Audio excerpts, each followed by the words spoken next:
द्वितीय विश्व युद्ध के बाद जो हमारा यूएनओ का गठन हुआ, वो उसका पर्पज यही था कि अगर किसी छोटे मुल्क पर, अगर किसी गरीब मुल्क पर हमला होता है, उसका दमन होता है, उत्पीड़न होता है, तो सब लोग मिल करके उसकी रक्षा, और खास करके मानवाधिकार के अपना संदर्भ में।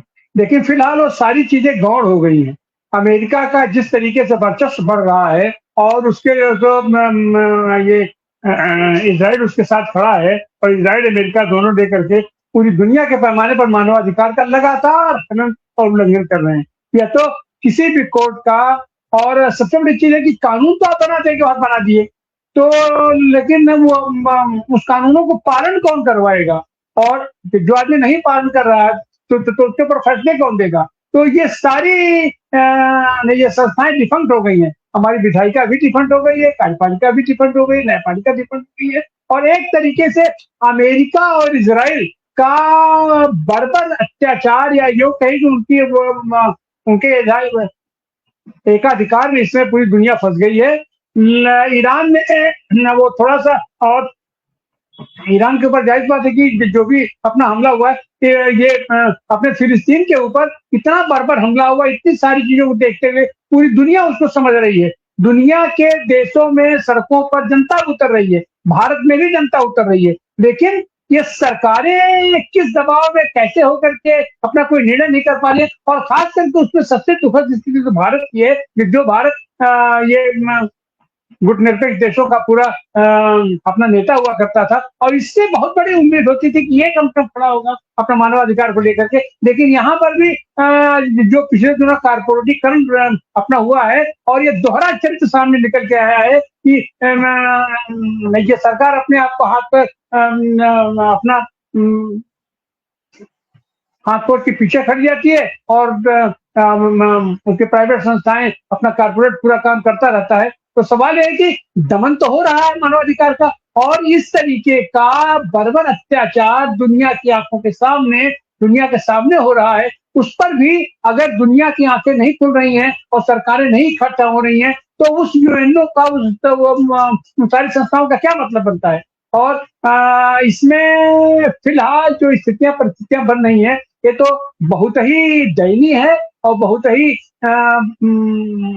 दयनीय स्थिति है। और इसमें इतने सारे देशों के लोग वहां इकट्ठा है, जितने लोगों के देश वहां गए हैं, वो देश भी बोलने के लिए तैयार नहीं है। जो इन देशों से उन नागरिकों को तो बाकायदे परमिशन लेकर पाए गए हैं, लेकिन ये तो बहुत ही दुखद है। और ऐसी हालत में इजराइल का जो ज्यूज लॉबी है, पूरी दुनिया के पैमाने पर जो इन्होंने अपना वर्चस्व स्थापित किया है, उसके चलते सारी चीजें हो रही हैं। तो फिलहाल तो इजराइल दुनिया का विलन बनकर के उभरा है, और उसके ऊपर कहीं से कोई अंकुश नहीं लग पा रहा। सबसे बड़ी दुर्भाग्य की बात है, मगर उसके ऊपर कहीं से कोई अंकुश नहीं लगा। जाने अनजाने लोग उसका सपोर्ट ही कर रहे हैं। अब वो उसके फिर एप्स्टीन का मामला है, या जो भी मामला है, लेकिन ये मानवता के लिए सबसे ज्यादा दुखद प्रसंग है। जी बहुत बहुत शुक्रिया। मैं फिरोज मीठी बरवाला जी आपके पास आऊंगा। ये जो बात अभी जो निकल कर के आई है कि कोई इंटरनेशनल लॉ को वो मानने को तैयार नहीं है, कोई इंटरनेशनल चार्टर को मानने को तैयार नहीं है, लाखों लोगों का कत्लेआम चल रहा है। अब तो बोर्ड ऑफ पीस अभी पता नहीं वो किस स्थिति के अंदर है। मतलब मुझे लगता है ईरान वाला कुछ खत्म होगा, उसके बाद में उसका नंबर आएगा, या हो सकता है उसको बोर्ड ऑफ पीस कहीं और क्यूबा के अंदर बना ले, को भी कुछ भी कर सकता है। जो है डोनाल्ड ट्रंप का अलग मामला है। तो आप अभी ग्लोबल जो समुद्र फ्लोटला है, इसका जो एफर्ट है, आपको लगता है ये जारी रहेगा? ये कंटिन्यूस प्रोसेस है, ये कोई इवेंट नहीं है? आपने बताया कि किस तरीके से 2007 के बाद से लगातार ये प्रयास अंतर्राष्ट्रीय स्तर के ऊपर चलते रहे हैं, और लगातार जब प्रयास चलते हैं तो उसका नतीजा निकलता है। और जो बात अभी कही गई प्रोफेसर पाशा जी के द्वारा कि कम से कम पूरी दुनिया के अंदर इस ग्लोबल समुद्र फ्लोटला के माध्यम से जो संदेश गया और जिस तरीके का एक्टिविटी हुई, वो बहुत प्रेरणादायक है। और कम से कम मैं तो ये कहूंगा, ये जो आजकल जो वो कॉकरोच जनता पार्टी जो बनी है, इनके युवाओं को जरा ये फ्लोटला की जो है वीडियो क्लिप्स देखनी चाहिए, उन लोगों से मिलना चाहिए, है ना। मतलब जो है आप मतलब आपको लग रहा है कि 2.5 करोड़ लोग जो है वो आप डिजिटल उस पे आ गए हो और कुछ आप कर रहे हो, ठीक है। आप धर्मेंद्र प्रधान का आप इस्तीफा करवा लो, बहुत अच्छी बात है, हम भी वही चाहते हैं। लेकिन ये गोली खाने की चिंता किए बगैर, इजरायली जेल में जाने की चिंता किए बगैर, अपने कमिटमेंट के लिए, अपने कन्विक्शन के लिए जान देने को तैयार होना, हम लोगों ने स्वतंत्रता संग्राम सेनानियों के बारे में हम लोगों ने सुना है। लेकिन ये लोगों को मुझे लगता है कि भले ही ये फिलिस्तीन के ना हो, ये लेकिन फिलिस्तीन के ये स्वतंत्रता संग्राम सेनानी हैं, क्योंकि ये उसी कॉज के लिए अपनी जान देने को तैयार हैं। और ये जो लड़कियां गई, जो एक्टिविस्ट हैं, इनके साथ में जो सेक्सुअल असॉल्ट हुआ या जो मारा पीटी या जो भी कुछ अभद्रता हुई है, ये आराम से जाती, अपनी नौकरी करती, घर बचाती, जैसे कि ज्यादातर लोग दुनिया के करते हैं। तो ये लोग बहुत प्रेरणादायी काम कर रहे हैं।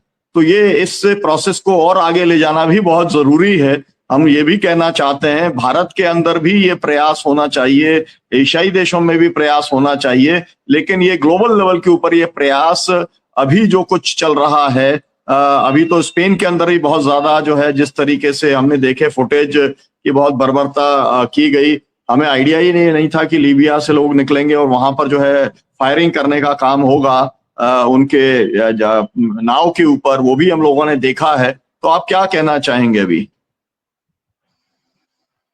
जी जी जी सुलम जी, नहीं नहीं, ये प्रोसेस जारी रहेगा, ये रुकेगा नहीं। ये टॉर्चर इसलिए करवा गया ताकि लोग सोचे कि भाई कहाँ इजराइल जाके क्या हमारा हाल करना है। तो ये प्रोसेस रुकेगा नहीं। और बेसिकली एक ये भी बात बता दूं कि ज्यादा नेगेटिव होने की जरूरत नहीं है। मेरा बोलना है कि इजराइल अपने डाउनफॉल पे है। इजराइल इतना बदनाम हो चुका है, इतना बैकफुट पे है ये टाइम पे, और खास करके ईरान वॉर के बाद, ईरान की जो वॉर अभी भी जारी वन वे और दी अदर, तो इजराइल वीक होते जा रहा है। लेबनीज फ्रंट पे वो हिजबुल्लाह का मुकाबला नहीं कर पा रहा है। तो ये पूरी परिस्थिति है।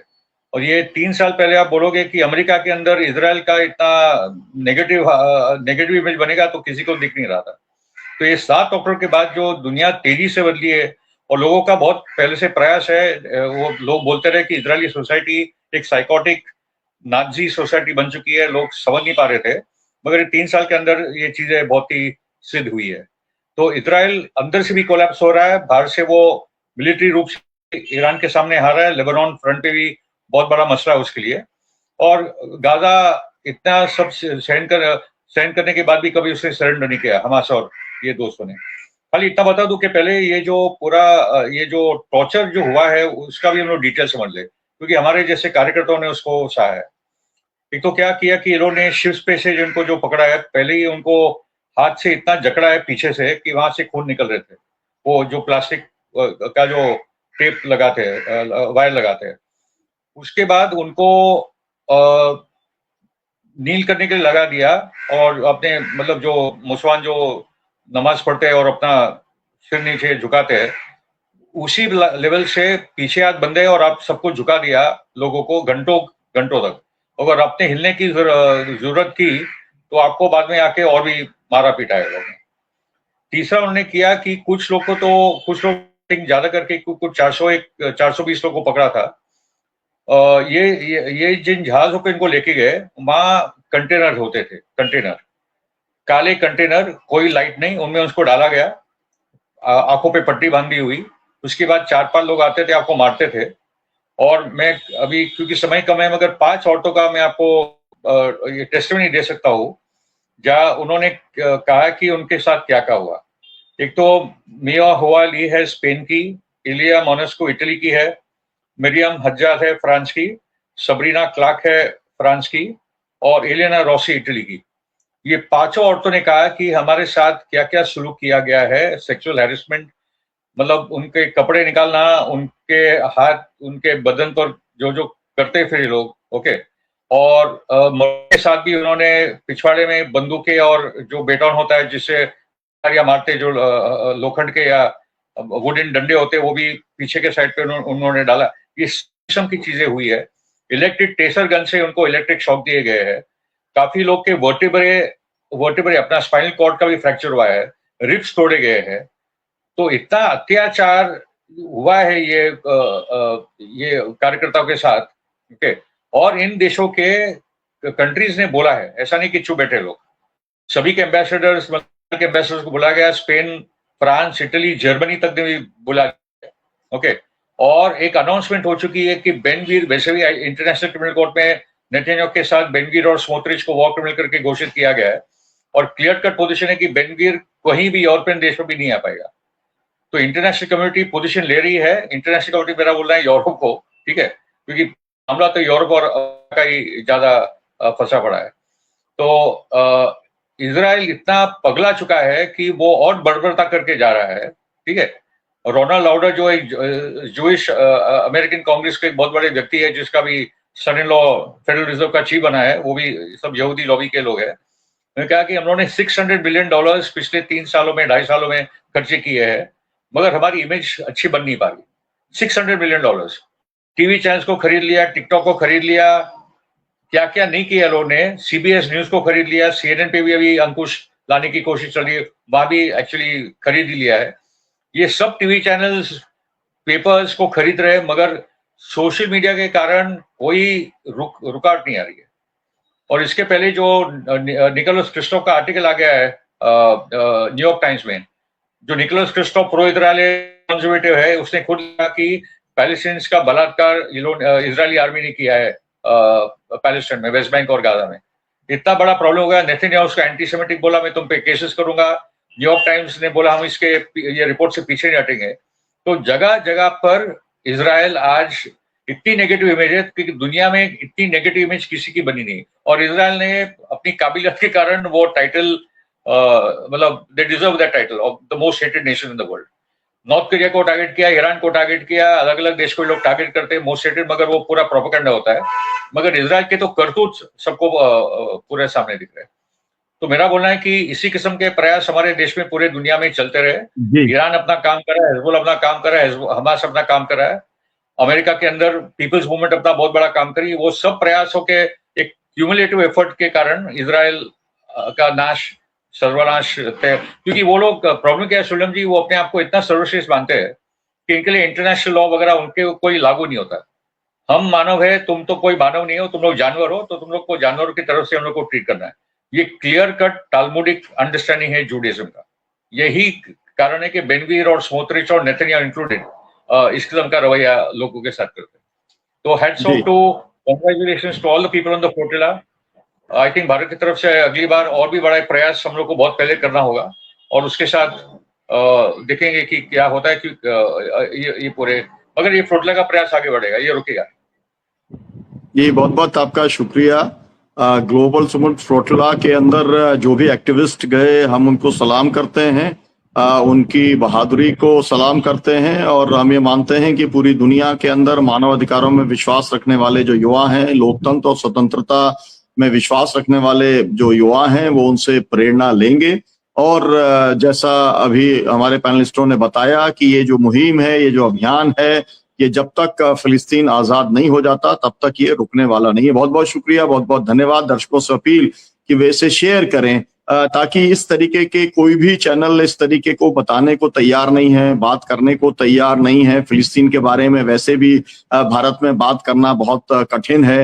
हालांकि जनता के बीच में फिलिस्तीन का समर्थन जिस तरीके से पहले से था, आज भी है, लेकिन सरकार इजराइल के साथ में खड़ी है, जनता फिलिस्तीन के साथ में खड़ी है। हम जनता की आवाज को बहुजन संवाद के माध्यम से लगातार उठाते रहेंगे।